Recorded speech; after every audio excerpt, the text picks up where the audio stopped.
तो जय हिंद दोस्तों, कैसे हैं आप सभी। और आज हम क्वेश्चन लेके आए हैं कि जाइलम और फ्लोएम में क्या अंतर है। आप समझ रहे होंगे कि अगर आप बीएसईबी एग्जाम 2023 का दे रहे हैं, मैट्रिक एग्जाम, तो ये क्वेश्चंस कितना भी आई है कि जाइलम और फ्लोएम में क्या अंतर होता है। बायोलॉजी का ये क्वेश्चंस है और आपको बहुत इंपॉर्टेंट क्वेश्चंस है, विगत वर्ष में भी पूछा जाता है और पूछे जाने की संभावना है, क्योंकि ये क्वेश्चंस ऐसा है कि एक मूल क्वेश्चन आप इसको मान सकते हैं। तो आइए कि जाइलम और फ्लोएम में विभिन्न अंतर इस प्रकार हमने लिखा। पहला चीज हमने लिखा जाइलम। जाइलम में हमने क्या कहा कि यह पौधे में जल और खनिज लवण को प्रवाहित करता है। फ्लोएम पौधे में भोज्य पदार्थ को पहुंचाने का कार्य करता है। इसको याद कैसे करना है। भोज्य पदार्थ को अंग्रेजी में कहा जाता है फूड। क्या कहा जाता है? फूड कहा जाता है। और जल को अंग्रेजी में वाटर कहा जाता है। लेकिन आप समझिएगा, जौ से जाइलम जौ से जल, जौ से जाइलम जौ से जल, यानी जाइलम में कौन जाएगा? जल, और फ से फ्लोएम, फ से फूड। बात समझे।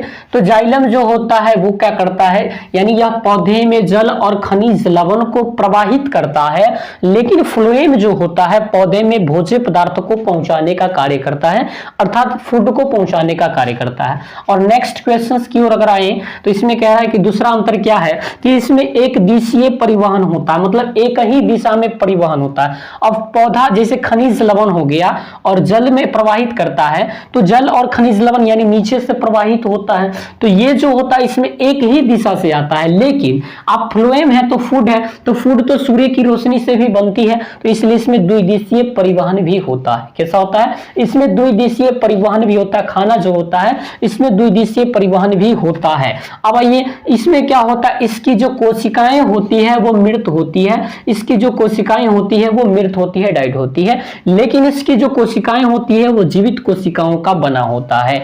जाइलम मृत कोशिका का बना होता है, फ्लोएम जीवित कोशिकाओं का बना होता है। आइए, जाइलम में वाहिकाएं होती है, लेकिन फ्लोएम में चालनी नली होता है, जो चालनी नली के नाम से जाना जाता है। जाइलम में क्या होता है? वाहिकाएं होती है और फ्लोएम में चालनी नली होता है। हमने आपको बताया यहाँ पे कि इसमें एक दिशीय परिवहन होता है, यानी जल जो होता है नीचे से जाती है, वो जड़ से जाती है। तो इसमें जो परिवहन होगा नीचे से ऊपर की तरफ होती है, अर्थात आप कह सकते हैं कि ऋणात्मक परिवहन होता है। सो इसका जो परिवहन होता है, जैसे ये एक पौधा है, यहां से पानी इसमें प्रवेश करेगा तो ऊपर की तरफ जा रहा है, ऊपर से नीचे आता तो ना, तो इसमें ऋणात्मक परिवहन होता है। लेकिन इसका जो दबाव होता है वो धनात्मक होता है। इसका जो दबाव होता है प्रेशर ऋणात्मक होता है और इसका जो दबाव होता है वो धनात्मक होता है। तो इसको याद करने का सिंपल फंडा है, जौ से जाइलम जौ से जल, फ से फ्लोएम फ से फूड। जाइलम में जल और फ्लोएम में फूड को याद रखिएगा। जौ से जाइलम जौ से जल और फ से फ्लोएम फ से फूड होता है। जाइलम एक दिशीय, फ्लोएम क्या होता है? द्विदिशीय। जाइलम मृत कोशिका का बना होता है, फ्लोएम जीवित कोशिका का बना होता है। जाइलम में जो दबाव होता है वो कैसा होता है? ऋणात्मक। लेकिन फ्लोएम में जो दबाव होता है वो धनात्मक होता है। जाइलम जो होती है इसमें वाहिकाएं होती है, लेकिन इसमें चालनी नली होता है। जाइलम जो मृत कोशिका का बना होता है, ये जीवित कोशिकाओं का बना होता है। तो दोस्तों, उम्मीदें हैं कि कुछ 4-5 पॉइंट अगर आपके माइंड में भी आता है तो इसे आप आसानी से टैकल कर सकते हैं। और ये एक ऐसी क्वेश्चन होती है कि जिसमें अगर आप 5 भी अंतर देते हैं, 6 देना चाहिए, लेकिन अगर 5-6 देते हैं और 4 भी दे के आते हैं तो आपको नंबर जो होता है वो दिया जाता है।